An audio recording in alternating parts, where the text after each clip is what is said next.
What happens when one of Britain's most beloved actors walks into a cheerful morning show and finds himself suddenly ambushed by the very host meant to celebrate him? In less than 30 seconds, one offhand remark from Lorraine Kelly would transform a light-hearted interview into a moment of live television that no one in the studio would ever forget. Sir Ian McKellen had arrived that morning in high spirits. He was there to discuss his latest stage production, a passion project years in the making. The legendary actor, known for his poise and eloquence, settled comfortably onto the bright orange sofa across from Lorraine's desk. The cameras were rolling, the lights were hot, and the studio audience buzzed with excitement. Lorraine sat opposite him, her trademark smile fixed in place.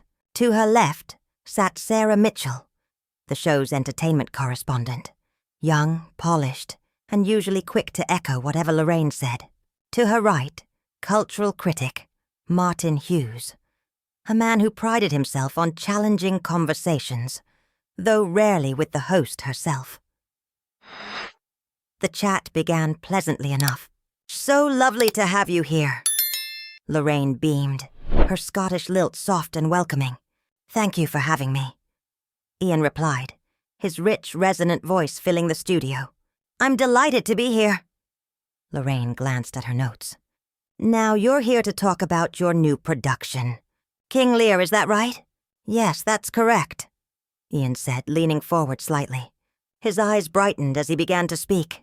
"It's a role that requires a certain life experience to understand. The madness, the rage, the vulnerability." Lorraine nodded politely, but her expression carried the distant glaze of someone already preparing their next question. Then Sarah Mitchell chimed in. "It must be quite physically demanding, though. At your age?" The air in the room shifted. Ian's smile held firm, but a subtle tension flickered behind his eyes. "Well, yes," he said evenly. "Theater is always demanding, but age also brings wisdom to these roles." Lorraine cut in. "But aren't you worried about, forgetting your lines? It's a long play, isn't it?" A heavy silence followed. Even the audience seemed to sense the sudden chill. "I'm sorry?" Ian asked, sitting up straighter. Lorraine gave a small laugh that didn't quite meet her eyes. "Well, you're not exactly a spring chicken, are you? I just mean, in your 70s or 80s. Memorizing all that text must be quite the challenge." 86, Ian corrected gently. "I'm 86 years old?" "Right, yes, 86, Lorraine said with a dismissive wave. "Even more impressive, I suppose. But come on, be honest. How often do you forget your lines on stage?" Martin Hughes shifted uncomfortably. "Lorraine, I think what Ian's saying is that experience actually—" "I'm talking to Ian, Martin," Lorraine snapped without looking his way. Then turning back to her guest, "So, how often?" Ian's composure, legendary in theater circles, was being tested. "I don't forget my lines, Lorraine. I'm a professional. I've been doing this for over 60 years. Lorraine laughed again, that brittle, performative laugh. "Oh, come now. Everyone forgets things as they get older. My mum's the same. Can't remember what she had for breakfast half the time. It's nothing to be ashamed of." "Are you comparing me to your mother's memory problems?" Ian asked quietly, the calm in his tone now edged with frost. Sarah Mitchell, sensing danger, jumped in. "Maybe we should talk about the production itself. The director's quite acclaimed, isn't he?" But Lorraine wasn't done. She leaned back, crossing her legs, enjoying the growing tension. "No, I think this is important," she said. "Our viewers deserve honesty. If people are paying to see King Lear, they should know if there's a chance the star might go blank." "That's completely unprofessional," Ian said, his voice rising. "You're suggesting I can't do my job because of my age?" "I'm being realistic," Lorraine shot back. "It's called journalism, asking the tough questions. Maybe you're just not used to that anymore. Maybe everyone around you just tells you how wonderful you are." The studio fell utterly silent. You could have heard the hum of the cameras. Martin looked like he wanted to vanish into his chair. Sarah was staring fixedly at her notes. I came here to discuss my work, Ian said, his voice calm but trembling slightly with restrained anger. Not to be insulted on national television. Insulted? Lorraine's brows arched in mock innocence. Who's insulting you? I'm just saying what everyone's thinking, Lorraine said, her tone sharp and unflinching. You're an old man doing a young man's job. There. I said it. Ian blinked, disbelief flickering across his face. A young man's job? He repeated quietly. Shakespeare wrote Lear as an old man. That's the entire point of the character. Yes, Lorraine replied, smirking. But Shakespeare didn't have to worry about health and safety regulations, did he? What happens if you collapse on stage? Have you thought about that? Ian exhaled through his nose, shaking his head in disbelief. This is unbelievable. What was that? Lorraine leaned forward, cupping her ear in a mock gesture of confusion. Sorry, you'll have to speak up. Or is the hearing going too? That was it. The final straw. Ian McKellen, the man who had brought Gandalf and Magneto to life, who had been knighted for his services to the arts, who had spent a lifetime earning the nation's respect, rose slowly from the bright orange sofa. I will not sit here and be disrespected like this, he said, his voice resonant, commanding, filling the studio with authority. Oh, sit down, Ian, Lorraine scoffed, rolling her eyes. Don't be so dramatic. This is what we do here. We have real conversations. Real conversations? Ian's voice was low but incredulous. You call this a real conversation? You've done nothing but mock my age since I arrived. You've questioned my ability, compared me to someone with memory problems, and tried to turn my career into a punchline. Sarah Mitchell, visibly shaken, tried to diffuse the tension. Ian, I'm sure Lorraine didn't mean it that way. Oh, I absolutely did, Lorraine interrupted, turning sharply toward her co-host. Stop trying to smooth things over, Sarah. I'm tired of everyone walking on eggshells around these so-called national treasures. So-called? Ian repeated softly. His voice was calm again now, too calm. Is that what you think? Lorraine shrugged. I think you've had a good run. But maybe it's time to step aside and let younger actors have their turn. How many more years do you plan to cling to these roles? Martin Hughes finally spoke, his voice unsteady. Lorraine, this has gone too far. Has it, Martin? She snapped, turning on him. Or have we finally stopped pretending? Ian McKellen is old. He's past his prime. And someone needed to say it. The audience gasped audibly. The tension was thick enough to cut. Ian stood motionless, looking down at her. Not with anger, but with something worse. Disappointment. The silence that followed was almost painful. I have been in this industry for decades, he said finally, each word measured and heavy. I have worked with the greatest actors and directors alive. I have performed on the West End, on Broadway, in films seen by millions, and never, not once, have I been treated with such contempt.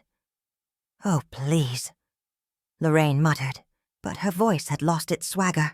The audience wasn't laughing anymore. They were firmly on Ian's side. You invited me here under false pretenses, he continued. You said we'd discuss my work, my craft, my art. Instead, you've used this platform to belittle me, to imply that my age makes me less, that I'm somehow past usefulness. I never said worthless, Lorraine shot back defensively. You didn't have to say it, Ian replied, cutting her off with quiet authority. Your meaning was perfectly clear. But let me tell you something, Lorraine. Age is not a weakness. Experience is not a liability.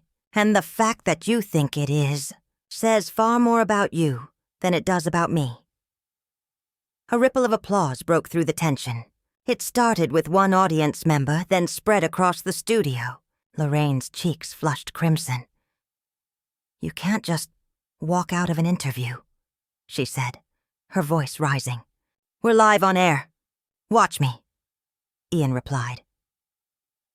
With deliberate calm, he reached down, unclipped his microphone, and placed it neatly on the arm of the sofa. No theatrics, no outburst, just dignity. The sound technician froze mid-step, unsure whether to intervene. "Ian, please," Sarah said softly. "Let's just take a breath, start again." "There's nothing to start over," Ian said gently. "This isn't your fault, Sarah, but I won't remain where I'm not respected." "You're making a mountain out of a molehill," Lorraine said weakly. The bite in her tone was gone. She sounded small now, cornered. "Am I?" Ian turned to face her one last time. "Tell me something, Lorraine. If a younger actor had sat here this morning, would you have spent the entire interview questioning their memory? Would you have compared them to someone with dementia? Would you have told them to retire?" Lorraine opened her mouth, but nothing came out. "That's what I thought." Ian said quietly. "You targeted me because you thought my age made me an easy target. You wanted a viral moment? You thought you could score cheap points mocking an old man." He paused, then added with quiet, devastating grace, "But you forgot something." Lorraine's voice was barely a whisper. "What's that?" "I've been dealing with critics like you my entire life," Ian said. "And I'm still here. I'm still working. I'm still creating. And I'll still be doing what I love long after people have forgotten this interview." He gave a small, courteous nod to Sarah and Martin, turned toward the audience, and walked calmly off set, leaving behind a stunned silence and a host who suddenly looked very, very small beneath the studio lights. The audience broke into thunderous applause, loud, sustained, and unrelenting. Several people even rose to their feet. Lorraine glanced around the studio, her expression caught between anger and a flicker of humiliation. "You can't just leave," she said again, but this time her voice trembled with desperation. "I absolutely can," Ian replied evenly. "And I am." He turned toward the exit, back straight, head high. From the panel desk, Martin Hughes began to clap. Slowly at first, then with conviction. Sarah Mitchell hesitated, torn between loyalty and conscience, before joining in. Lorraine sat frozen, her lips pressed into a thin, furious line. "This is completely unprofessional," she muttered. But her words were swallowed by the swelling applause. The studio filled with cheers for Ian McKellen. A flustered producer rushed toward him, clipboard shaking. "Mr. McKellen, please, if you could just—" Ian raised a calm hand, stopping her mid-sentence. "I was promised a respectful conversation about my work. That isn't what happened here today. I'm leaving." "But we still have 12 minutes left in the segment," the producer pleaded. "Then I suggest you find something else to fill the time," Ian said gently. "Perhaps Lorraine can use it to reflect on how she treats her guests." Behind him, Lorraine's composure finally snapped. "Fine, go. We don't need you. We'll find someone who actually wants to be here." Ian paused at the door, turning one last time. "You know what's sad, Lorraine? I actually admired you. I thought you were one of the good ones. But today, you showed your true colors. Get out!" She spat, her face flushed crimson. "I'm going," Ian said. "But before I do, I'd like to say something to your audience." He looked directly into the camera, the same way he'd once, addressed a full house at the Globe, and spoke with quiet power to anyone watching who's ever been made to feel small because of your age or who you are, or because someone with a platform decided to belittle you. Please remember this. Your worth isn't determined by people like this. Your value doesn't fade because someone else says it does. "Turn off his microphone," Lorraine barked, but Ian wasn't using one anymore. His voice, seasoned by decades on stage, carried effortlessly through the room. "Keep doing what you love," he said, his tone steady, resolute. "Keep creating, keep living. Don't let anyone tell you your time has passed. You decide when it's over, nobody else." And with that, Ian McKellen walked out. The door closed behind him with a soft click that somehow sounded louder than any slam could have been, The studio was chaos. The audience remained on their feet, cheering. Sarah Mitchell's eyes shimmered with tears. Martin Hughes looked stunned. Lorraine Kelly sat alone at her desk, pale, rigid, and very suddenly aware she had made a terrible mistake. "Well," she said finally, trying to compose herself, voice brittle, smile cracking. "That was certainly dramatic." No one laughed. Producers whispered frantically into their headsets. Cameramen looked to one another, unsure what to do. The audience remained fixed on the door Ian had walked through, as if hoping he might return. "Let's take a break," Lorraine said tightly. "We'll be right back." The red light went off. The commercial jingle began. Lorraine's mask fell away. Her smile broke completely. Sarah Mitchell stood and left the panel without a word. Martin followed. Lorraine was left alone at her desk, abandoned by her guests, her colleagues, and most painfully, by the respect of everyone in that room. Producers rushed to her side, but she barely noticed. Her eyes lingered on the empty sofa where Ian had sat. The bright orange cushions mocked her, a symbol of the warmth and grace this interview could have had. In the green room, Ian slipped on his coat. A young assistant approached nervously. "Mr. McKellen, I just wanted to say, you were absolutely right. What she said was awful." Ian smiled, a kind, gentle smile. "Thank you, dear. That's very kind." "She shouldn't have spoken to you like that," the assistant continued. "Everyone here was so excited to meet you." "These things happen," Ian said softly, fastening his coat. "Not everyone knows how to have a respectful conversation." "Will you ever come back?" she asked. Ian paused, thoughtful. Then, with a faint smile, "I don't think so. Life's too short to spend with people who don't value you." Back in the studio, the break ended. Lorraine reapplied her lipstick and forced a brittle smile. But the damage was done. The cameras came back on. She was alone. "Welcome back," she said stiffly. "As you saw, our guest, Sir Ian McKellen, decided to leave the show." But the silence that followed told the real story, one that no amount of professionalism could repair. Very unprofessional behavior, I must say, Lorraine muttered, trying to sound authoritative. But even she could hear how hollow the words rang. The audience sat in heavy silence. Not a single clap, not a single sound. "Moving on," she said quickly, shuffling her cue cards with trembling hands. "Our next segment is about summer fashion trends." But no one cared about summer fashion trends. No one cared about dresses or sandals or celebrity stylists. The only thing on anyone's mind was what had just happened. The disaster that had unfolded live on national television. Outside the studio, Ian McKellen stepped into a waiting car. The driver looked at him through the rearview mirror, concerned. "Everything all right, sir?" "Everything's fine," Ian said softly, settling back into the seat. "Just fine." As the car pulled away, he turned to the window. London drifted past. The soft gray sky, the rain-spattered streets, the city he'd given his life to. He thought of the hundreds of interviews over the decades. Most pleasant, some challenging, the occasional one that sparked real conversation. But this had been something different. He wasn't angry anymore. The anger had burned away, leaving only a quiet sadness. He felt sorry for Lorraine Kelly. Sorry that she'd mistaken cruelty for candor, humiliation for journalism. Sorry that she'd lost sight of what conversation was meant to be. Not a contest, but a connection. Sorry that she'd traded respect for a headline. But more than anything, he just felt tired. Tired of having to prove himself. Tired of being spoken to as though age were a flaw. Tired of watching a culture worship youth while dismissing experience, as though wisdom were somehow passé.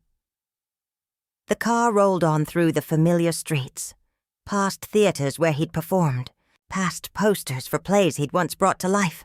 London, eternal and ever-changing, reminded him that beauty endures, that age doesn't erase value, That legacy is its own kind of rebellion. His phone buzzed in his pocket. A flood of messages from friends, colleagues, journalists. He didn't check it. He just watched the city blur by and thought about King Lear, the production he was rehearsing for, the work that still lay ahead.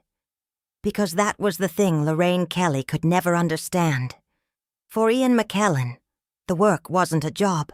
It was life itself, and no talk show host, no careless question, no moment of public disrespect could take that from him. Back at the studio, Lorraine tried to carry on. The show limped toward its end. Her tone was off. Her rhythm faltered. She smiled, but it didn't reach her eyes. Every line, every segue, every gesture felt strained, like a performance she no longer believed in. When the cameras finally stopped rolling, she stood from her desk and walked briskly to her dressing room without a word. The crew watched her go, saying nothing. What could they say? Inside, she sank into her chair and stared at her reflection. The perfect hair, the flawless makeup, the practiced smile. But underneath it all, she saw the truth. She had crossed a line. She had confused boldness with cruelty, provocation with disrespect. Her phone buzzed violently beside her. The interview was everywhere. Clips were flooding social media. The headlines were merciless. People weren't praising her for being tough. They were condemning her for being unkind. They weren't talking about Ian's age. They were talking about her lack of grace. They weren't standing with the host. They were standing with Sir Ian McKellen. Across London, Ian sat in his study, the rain tapping gently against the window. He poured himself a cup of tea and opened his well-worn King Lear script, pages filled with notes and underlines. He reread one of Lear's great laments about age and the folly of those who mock it. A small wry smile touched his lips. Shakespeare had understood centuries ago what Lorraine Kelly had forgotten, that youth is fleeting, but dignity endures. He turned another page. The words waited for him. Timeless, alive, ready to be reborn on stage once again. And that, he thought, was the best answer of all. Not anger, not outrage, just the quiet, steady continuation of the work, because the story of what had happened that morning would spread, online, in papers, in whispers. But when the dust settled, what people would remember wasn't Lorraine Kelly's outburst or her cruel tone. They would remember Ian McKellen's composure, his calm, his refusal to be diminished, his reminder that age is not a weakness, but a strength, that experience is not something to be pitied, but revered. He set his teacup down and returned to his script. There was still work to do. There was always work to do. And at 86 years old, Sir Ian McKellen was only just getting started.